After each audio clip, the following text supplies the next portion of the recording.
할렐루야. 오늘도 다시 십자가를 바라보시면서 주님 주시는 새 힘으로 승리하시기를 주의 이름 축복합니다. 로마 제국은 자신들의 지배를 견고히 하기 위해서 십자가 처형을 사용했습니다. 근데 십자가 처형이 너무 끔찍했기 때문에 로마인들은 제외하고 나머지 죄인들과 반역자들에게 십자가형을 적용했습니다.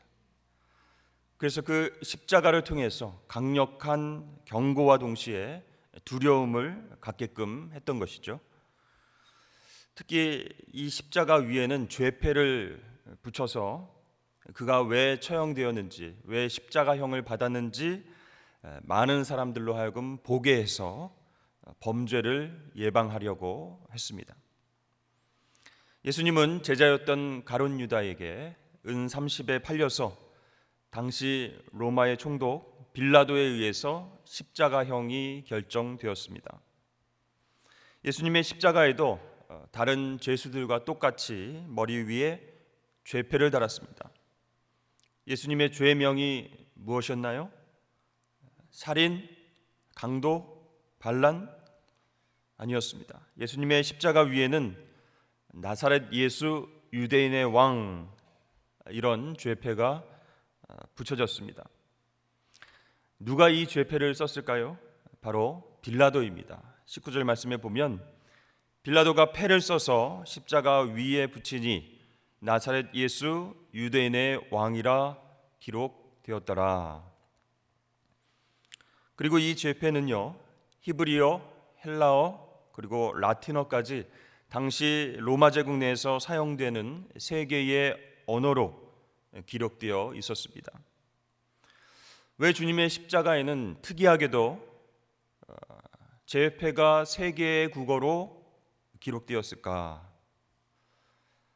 사실 예수님께서 십자가에 달리시던 때는 유월절 명절이었습니다.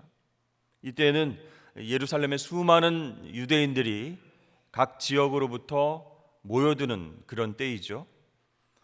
또 이 유월절은 유대인뿐만 아니라 헬라와 또 로마인들까지, 이방인들까지 예루살렘으로 모여들어서 정말 인산인해를 이루는 그런 시기입니다. 자, 빌라도는 예수님을 십자가에 못 박으라고 내어주고 죄패의 세 개의 언어로 그렇게 죄명을 적었습니다. 그래서 죄패를 지나가다가 읽는 수많은 유대인과 이방인들에게 똑같은 죄를 범하게 되면 이렇게 된다라는 것을 보여주기 위해서, 즉 본보기 삼으려고 그렇게 죄패의 죄명을 적었습니다. 그런데요, 빌라도가 쓴 죄패에 대해서 유대 대제사장들과 장로들은 이건 좀 아닌 것 같다, 한 단어를 좀 추가해서 적어달라라고 요청을 했습니다. 나사렛 예수 유대인의 왕 이렇게 적었는데 그 가운데 나사렛 예수 자칭 유대인의 왕 이렇게 적어달라 요청을 했죠. 이 자칭이라고 하는 말이 빠지면 정말 수많은 사람들이 지나가다가 그 죄패를 보고 정말 유대인의 왕을 처형하는 것 아닌가 이렇게 오해할 수 있기 때문입니다. 근데 오늘 말씀을 보니까 빌라도는 단호하게 그들의 요청을 거절하면서 자신은 쓸 것을 썼다 이렇게 이야기하고 끝냅니다. 근데 여러분, 이 죄패에서 정말 놀라운 하나님의 역사를 발견하게 됩니다. 빌라도가 쓴 죄패에서 히브리어 이니셜을 보면 우리가 놀라게 되는데요, 히브리어 쓰면 이렇게 됩니다.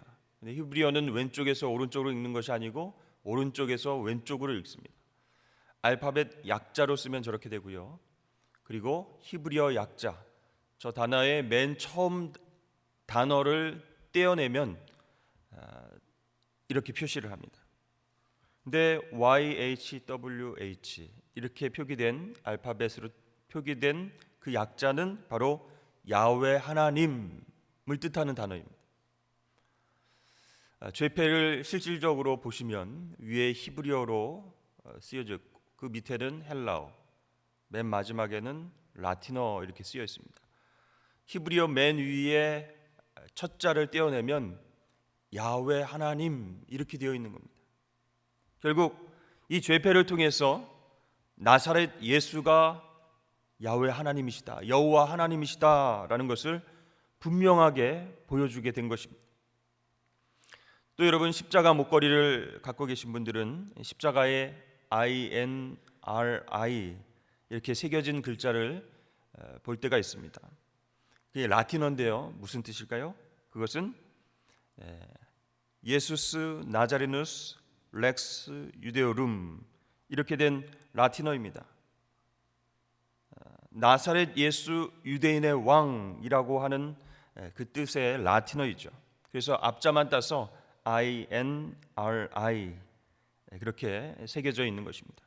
아무튼 빌라도는 이렇게 예수님을 처형하는 그 죄명을 세 개의 언어로 죄패에 기록을 했습니다. 그런데 하나님께서는 이 죄패에 쓰인 이 죄명을 통해서 사람들이 놀라운 하나님 구원의 뜻을 발견하도록 역사하셨습니다. 십자가는 단순히 로마의 형틀이 아니라 하나님의 구속의 은혜를 보여주는 귀한 능력인 것을 알게 하셨습니다. 십자가를 바라보던 유대인들은 나무에 달려서, 즉 율법의 저주를 받고 달리신 그분이 그 저주를 끊고 하나님의 은혜 가운데에 부활했음을 깨닫게 됩니다. 여러분, 우리는 십자가 위에 이 죄패를 통해서 두 가지 진리를 확인할 수 있습니다. 첫 번째는 하나님은 이 빌라도도 사용하셨다라는 것이죠. 이 빌라도가 쓴 그 죄패를 통해서 예수님이 누구이신지 그것이 만방에 드러났고, 그리고 또 한 영혼이 구원을 받았기 때문입니다. 여러분, 예수님께서 가운데 서셨고 양쪽에는 두 명의 강도가 십자가를 지고 있었습니다. 근데 한 명의 강도는 고개를 돌려서 예수님께 이렇게 말합니다. 이르되 예수여, 당신의 나라에 임하실 때에 나를 기억하소서 하니. 여러분, 이 말을 잘 들어보면요, 이 강도가 조금 색다르게 요청을 하고 있구나라는 생각을 하게 됩니다. 왜냐하면 나를 구원해 주셔서 내 영혼에 자비를 베푸소서 이렇게 이야기하지 않았습니다. 마치 종이 왕에게 올리는 호소문과 같은 그런 말을 했습니다. 당신의 나라에 나도 들어가고 싶습니다. 여러분, 어떻게 이 강도는 하나님 나라에 대해서 말하고 있을까? 물론 그 전에 예수님에 대한 소문과 말씀을 들었을 수도 있습니다. 그러나 정말로 고통스러운 그 십자가 시간에 십자가에 달려서 숨을 쉴 수 없고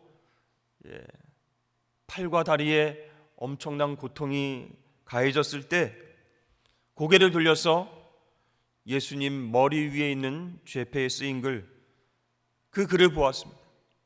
나사렛 예수 유대인의 왕이라고 적혀 있었습니다. 그 강도는 고통과 죽음의 순간에 예수님의 왕 되심을 보게 된 것입니다. 자기야 강도짓으로 마땅히 받아야 할 그런 벌을 받는 것이지만 저분은 무슨 죄 때문에 십자가에 달리셨을까? 유대인의 왕께서 왜 이런 고통을 당하실까 생각하고 왕이신 주님께 부탁하고 있는 것입니다. 예수여, 당신의 나라에 임하실 때 나를 기억하여 주시옵소서. 그렇습니다. 이 예수님 머리 위에 그렇게 새겨진 죄패는요, 십자가의 메시지를 전하는 그러한 도구가 되었습니다. 그것으로 인해서 한 영혼이 구원을 받게 되는 것이죠. 자, 원래 빌라도는 죄패를 써서 유대인들을 위협하고 조롱하려고 했습니다. 자, 잘 봐라. 이것이 너희 유대인의 왕의 최후다. 대로마 제국의 질서를 어지럽히면 이렇게 된다는 것을 똑똑히 바라보아라. 너희들이 왕으로 삼았던 이 예수는 십자가에 못 박힌 죄인으로 끝내 죽게 되는 것이다. 그러므로 너희들의 미래는 나사렛 예수가 아니라 로마에 달려있다. 이렇게 유대인들을 협박하고 조롱하기 위해서 죄패에 글을 쓴 것이죠. 그러나 하나님께서는 그런 빌라도를 통해서 이 유대인들과 수많은 이방인들에게 복음 전파의 길을 여신 줄로 믿습니다. 빌라도 자신도 잘 몰랐지만 이 하나님의 메시지를 자기가 죄패에 적게 되었던 것입니다. 그렇습니다. 이것을 통해서 보면 하나님께서 사용하시지 못할 그런 사람은 아무도 없다라는 것을 깨닫게 되는 것이죠. 두 번째로 하나님께서 말씀하시지 못할 언어는 하나도 없다라는 것입니다. 여러분, 십자가형을 당하는 사람의 죄패에 세 개의 언어로 그 죄명이 기록된 것은 너무나 놀라운 사건이었습니다. 당시 주요한 언어였던, 유대인들이 잘 쓰는 언어였던 이 히브리어는 종교적인 언어입니다. 그리고 유대인들이 일반적으로 잘 쓰는 그런 언어였죠. 로마의 라틴어는 어떤 언어입니까? 법률과 정치의 언어였습니다. 그리고 헬라어는 문화의 언어였습니다. 그래서 이 예수 그리스도는 이 모든 언어를 통해서 왕으로 선포된 것이나 마찬가지였던 것이. 죄인이 달려서 고통당하고 죽게 되는 그 형틀 가운데에서 이분은 왕이신 분이다. 나사렛 예수, 유대인의 왕, 이렇게 많은 사람들에게 놀라운 복음을 전했던 것이죠. 하나님께서는 각각 언어를 통해서 많은 사람들에게 전할 메시지가 있으셨던 것입니다. 예수 그리스도의 십자가 희생만이 바로 율법의 저주를 씻고 은혜로 자유케 되는 길이 열린다고 하는 그 메시지를 전하신 것입니다. 그렇습니다. 여러분, 예수님은 모든 인류의 왕이시기 때문에 지금도 모든 나라 백성들의 언어로 전해져야 한다는 것이죠. 지금도 성경 번역 선교를 위해서 애쓰는 그런 단체와 회원들이 있습니다. 아직까지 모국어로 된 성경이 없는 그런 나라들이, 그런 부족들이 많이 있어요.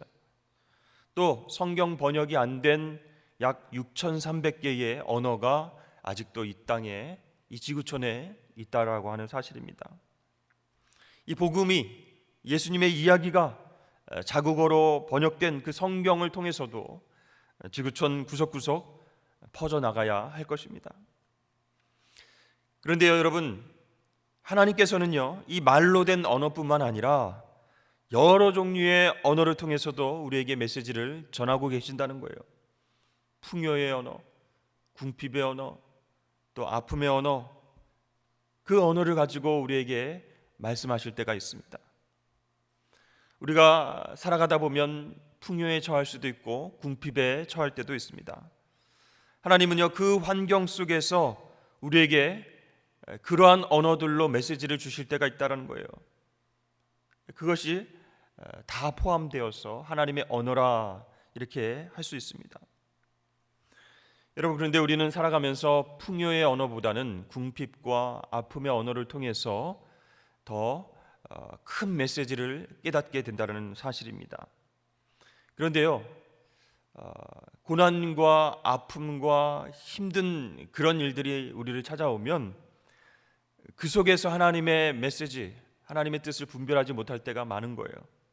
그래서 불평하고 원망하고 신앙에서 멀어지기도 한다는 것이죠. 여러분, 예수 믿는 우리에게는요, 반드시 고난이 찾아오게 되어 있습니다. 자기 십자가를 지고 예수님을 따라야 할 때가 옵니다. 그러나 여러분, 우리가 십자가를 바라볼 때에 십자가 다음에는 부활의 영광이 있듯이 우리도 그 고난을 반드시 이겨낼 수 있음을 믿으실 수 있기를 바랍니다. 그런 믿음을 가지고 고통 가운데서도 하나님께서 우리에게 주시는 사인, 메시지를 받아야 된다는 거예요. 어떻게 해요? 우리가 예수님의 십자가를 바라볼 때에 고난과 아픔 속에서도 하나님의 언어, 하나님의 메시지가 그 속에 숨어 있다라는 것을 발견하게 된다는 것입니다. 그렇습니다.